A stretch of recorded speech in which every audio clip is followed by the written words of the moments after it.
I'm Ryan Sidey. I did an undergraduate degree in mathematics at the University of the West of England. Following that, I moved back to Manchester where I worked for a couple of years and then decided to go back to education where I did a master's degree in finance at the University of Liverpool.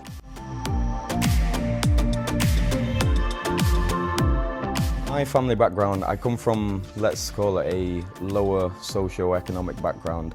Grew up on a council estate with a single mother, and the biggest struggle for me was not really having access to the people around me who could potentially offer advice or, even tell me about university. I didn't really have that much exposure to them kinds of people growing up. So I initially wanted to go to the Royal Air Force, but then, things changed. I changed my friendship group, and they were, obviously in the process of applying, and I figured, let me just consider it, because at that point in time, I really started to, discover my abilities with mathematics, so to speak.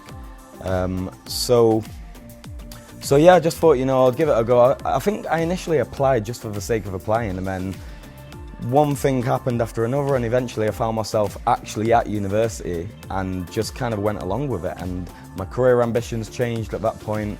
I really started to follow the financial markets a little bit more and started to do the necessary things to get into finance.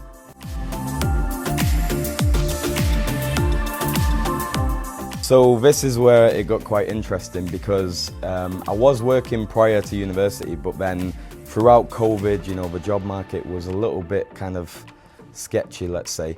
So when I started university, I had to actually work for full time, basically, which involved waking up at 7 a.m, doing a lot of lectures in the morning to work a full day, and then doing even more lectures after. So it was quite intense, but in addition to that, there was some help from the government through the postgraduate loan as well, which was obviously very helpful. And there is a lot of things that the university will provide, such as hardship funds, etc.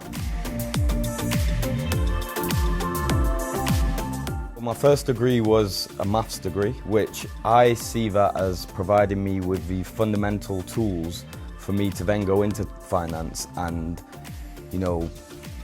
be very well set up with whichever part of it I went into. The difference between the maths degree and the finance degree, obviously finance was a lot more in-depth, and you really start to build a lot more subject knowledge, I would say. So there's a lot of things that you delve into, a lot of financial jargon that you might not understand, and when you do the master's degree in finance, you really start to get some in-depth knowledge about the industry.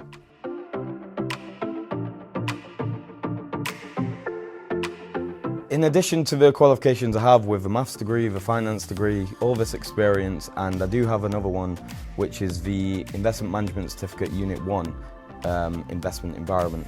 So if I then go on to study CFA Level 1, at that point, once I've achieved that, I am legally qualified, I guess. I'm regulated in that sense to provide financial advice to potentially paying clients, but that wouldn't be the goal just yet. It would also provide me with, even more industry knowledge. CFA Level 1 covers a vast range of topics, and it's incredibly useful going into the investment industry.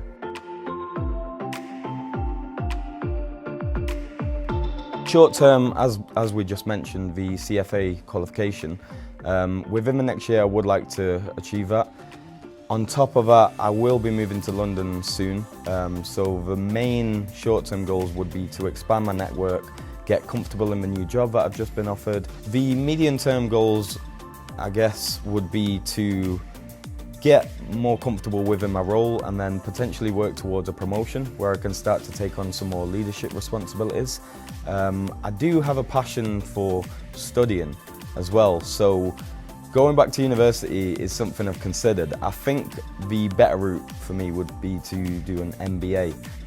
I think that the route that I'm taking is towards potentially being a fund manager, whether that's a hedge fund manager or just a multi-asset fund manager. I think that would be the perfect position where I can take all of my industry knowledge and use my own ideas to manage a sizable investment portfolio. I think that would be quite amazing.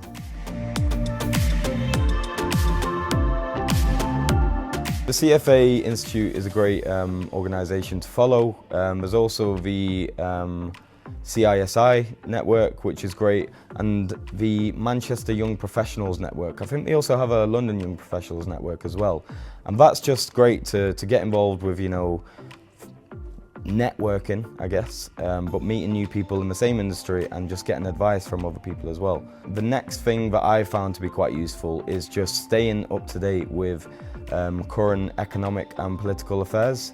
So the way I like to start each of my working days, I guess Monday to Friday, is listening to the FT News podcast. That provides a rundown of, you know, the most recent global financial events. Reading the FT is great as well. You know, listening to Bloomberg.